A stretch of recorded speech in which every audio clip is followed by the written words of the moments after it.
Vandeham Sri Guru Sri Juta Padakamalam Sri Gurum Vaishnavansam.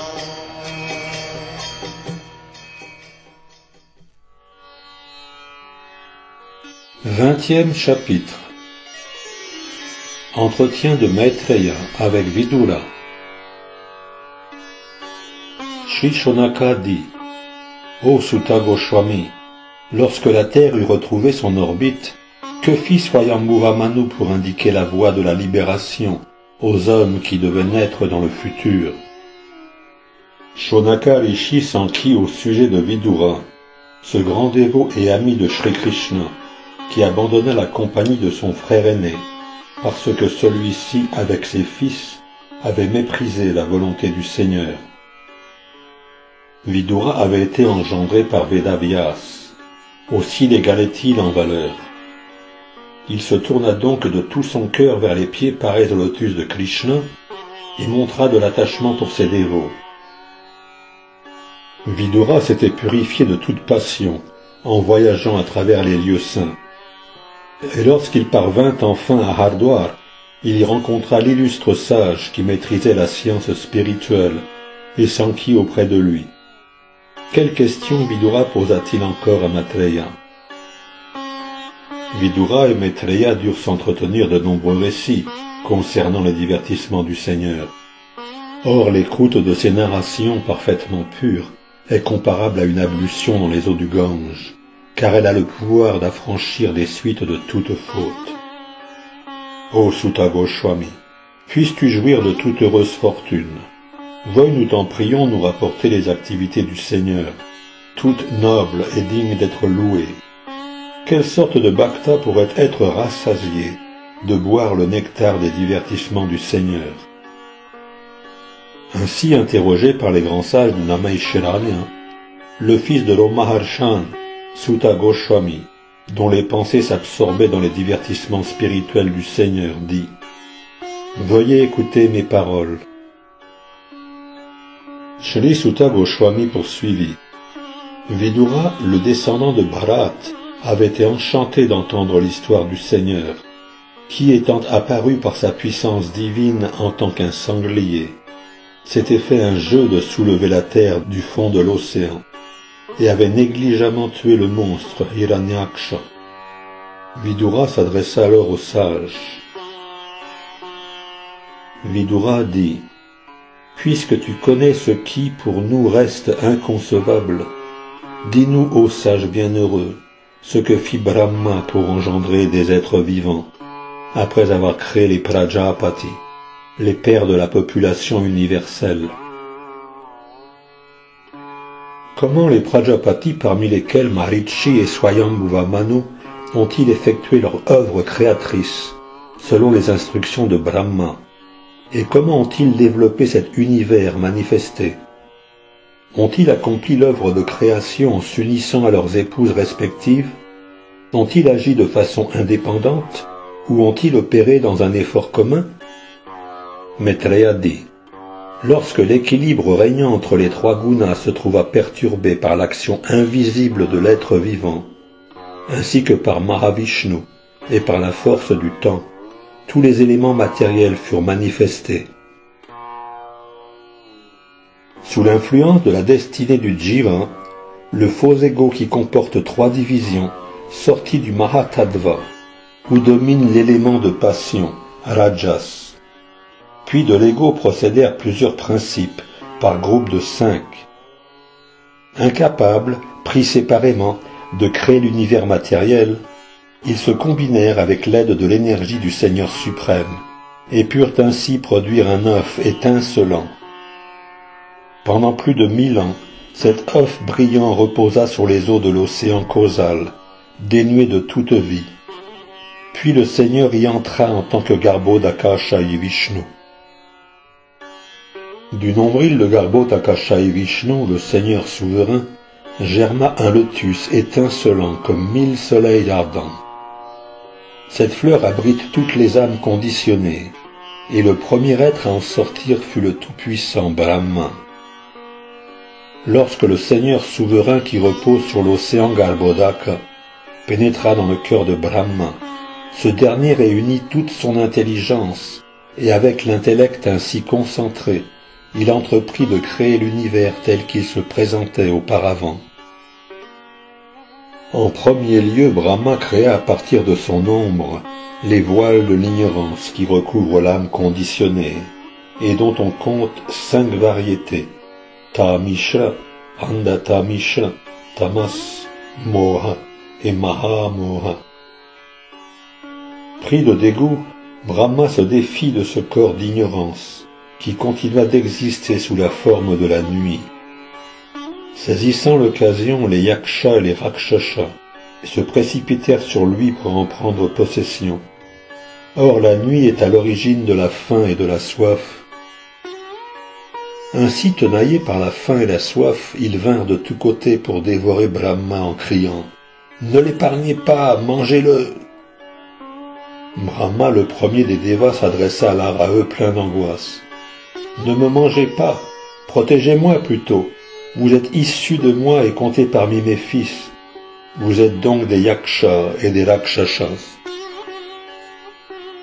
Puis il engendra les principaux Devas qui brillent avec la gloire de la vertu. Il jeta devant eux la forme rayonnante du jour, et ils vinrent lestement s'en emparer. Brahma créa alors les Asuras à partir de son postérieur, et tous se montrèrent ardemment désireux de jouir des plaisirs charnels. Incapables de maîtriser leur concupiscence, ils s'approchèrent de Brahma pour satisfaire leurs désirs lubriques. Le vénérable Brahma se rit d'abord de leurs bêtises, mais en voyant les Asuras impudents se rapprocher de lui, il fut indigné, et la peur le fit s'enfuir en grande hâte. Il se tourna vers le Seigneur souverain, lui qui accorde toute bénédiction et dissipe les souffrances de ses dévots, comme de ceux qui cherchent refuge à ses pieds pareils au lotus. Lui qui manifeste ses innombrables formes spirituelles pour la satisfaction des bhaktas. S'étant rendu auprès du Seigneur, Brahma s'adressa à lui en ces termes. « Mon Seigneur, veuille me protéger contre ces pécheurs démoniaques que j'ai créés sur ton ordre. Un appétit charnel incontrôlable les dévore, et ils sont venus m'assaillir. Ô Seigneur, tu es seul capable de mettre un terme aux souffrances des malheureux, et de plonger dans la douleur ceux qui ne cherchent jamais refuge à tes pieds pareils au lotus. » Le Seigneur, qui peut clairement lire les pensées de tous, perçut la détresse de Brahma et lui dit « Abandonne ton corps impur. » Et à cet ordre, Brahma se défit de son corps. Le corps abandonné par Brahma prit la forme du crépuscule, qui apparaît lorsque se rencontrent le jour et la nuit, une heure qui stimule les passions. Les Asuras, par nature passionnés, étant dominés par l'élément du Rajas, prirent ce corps pour une nymphe, dont les pieds pareils à des lotus faisaient teinter de minuscules clochettes, dont les yeux s'ouvraient tout grands sous l'effet de l'énivrement, et dont les hanches étaient couvertes d'une fine étoffe sur laquelle brillait une ceinture d'or. Sa poitrine comprimée laissait voir des seins gonflés qu'aucun espace ne séparait. Son nez était délicat et ses dents adorables. Un sourire angélique dansait sur ses lèvres, et elle jeta un regard enjoué vers les Asuras. Embellie de tresses sombres, elle se cachait pour ainsi dire par timidité. En voyant cette jeune fille, les Asuras sentirent monter en eux un vif désir. Les Asuras chantèrent ses louanges. « Oh, quelle beauté! Quelle rare maîtrise de soi! Et cette jeunesse en fleurs! Voyez-la évoluer parmi nous qui la désirons avec tant de passion, comme si elle-même était parfaitement libre de toute passion. » Se livrant à diverses élucubrations sur le crépuscule qui était apparu à leurs yeux sous la forme d'une jeune femme, les Asuras pervers traitèrent celle-ci avec respect et lui adressèrent des paroles câlines. « Qui es-tu, ô belle demoiselle? Qui est ton père ou ton époux?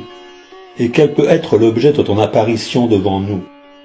Pourquoi nous tourmentes-tu, infortunés que nous sommes, en faisant étalage devant nos yeux de ta beauté sans prix? Qui que tu sois, ô belle jeune fille, nous avons le bonheur de pouvoir te contempler. En jouant avec une balle, tu as troublé l'esprit de tous ceux qui t'observaient. Ô ravissante femme, lorsque de ta main tu renvoies au sol la balle bondissante, tes pieds pareils à des lotus ne cessent de se déplacer. Accablé par le poids de ta poitrine épanouie, ta taille se fatigue et ton clair regard semble s'éteindre. Veuille bien dresser ta soyeuse chevelure. Leur intelligence voilée, les Asuras prirent le crépuscule pour une ravissante déesse, se présentant à eux sous tous ses charmes, et ils s'emparèrent d'elle. Avec un rire chargé de sens, le vénérable Brahma produisit alors la multitude des Gandharvas et des Apsaras à partir de sa propre beauté, qui semblait tirer plaisir d'elle-même. Après quoi Brahma abandonna ce clair de lune, cette forme adorable et rayonnante, et c'est avec joie que Vijvavashu et d'autres Gandharvas en prirent possession. Le glorieux Brahma créa ensuite les spectres et esprits malins à partir de son indolence. Mais lorsqu'il les vit dans leur nudité, leurs cheveux en désordre, il ferma les yeux. Les fantômes et les esprits malins s'approprièrent le corps de Brahma, le créateur de tous les êtres, rejeté sous la forme du bâillement ou du sommeil au cours duquel s'échappe la salive. Ces esprits malfaisants s'attaquent aux hommes impurs, et leurs assauts sont pris pour des manifestations de folie. Constatant qu'il était plein de désir et d'énergie, le vénérable Brahma, le créateur de tous les êtres, fit naître de sa forme invisible à partir de son nombril les multitudes de Sadhyas et de Pitas. Les Pitas emportèrent ce corps invisible, celui-là même qui était à l'origine de leur existence. C'est par l'intermédiaire de cette forme imperceptible que les hommes versés dans le rite offrent des oblations aux Sadhyas et aux Pitas, leurs ancêtres disparus, à l'occasion du Shraddha. Puis, de par son aptitude à échapper au regard, Brahma créa les Siddhas et les Vidyadharas, après quoi il leur remit cette forme merveilleuse, la sienne, appelée Antardhana. Un jour, Brahma, le créateur de tous les êtres, aperçut sa propre image reflétée dans l'eau, et s'admirant ainsi, il fit naître de ce reflet les Kimpurushas et les Kinnaras.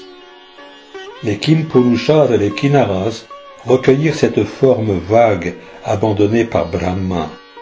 Et voilà pourquoi, accompagnés de leurs épouses, ils chantent ses gloires en relatant ses hauts faits avec chaque lever du jour. Brahma vint à s'étendre de tout son long et devint soucieux en songeant que l'œuvre de création ne s'était pas déroulée bien vite. En proie à la morosité, il rejeta également ce corps. Cher Vidura, les cheveux qui tombèrent de ce corps se changèrent en serpents. Et alors même que cette forme rampait, les membres rentrés, de farouches serpents en sortirent, ainsi que les nagas, leurs capuchons déployés. Une autre fois, Brahma, le premier être créé, né de lui-même, éprouva le sentiment d'avoir réalisé l'objet de son existence. À ce moment, à partir de son mental, il donna le jour au Manu, artisan des activités visant au bien-être des êtres dans l'univers. Le démiurge qui est maître de lui leur abandonna alors sa propre forme humaine. Et en voyant les Manus, tous les êtres créés jusqu'alors, les Devas, les Gandharvas et les autres, applaudirent Brahma, le maître de l'univers. Ils lui adressèrent cette prière. « Ô Créateur de l'univers, nous sommes heureux, car tout ce que tu as fait fut bien fait.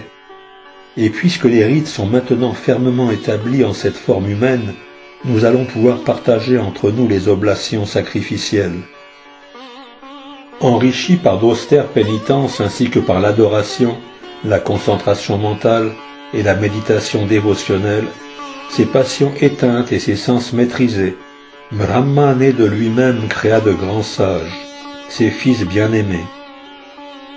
Le démiurge de l'univers, lui qui est non né, remit à chacun d'eux une partie de son propre corps, caractérisée par la méditation profonde, ainsi que par la concentration du mental, la puissance surnaturelle, l'austérité, l'adoration et le renoncement.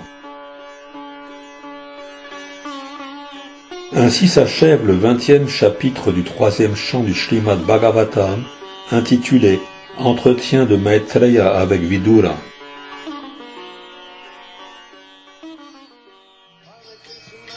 Hare Krishna, Krishna Krishna, Hare Hare, Hare Rama.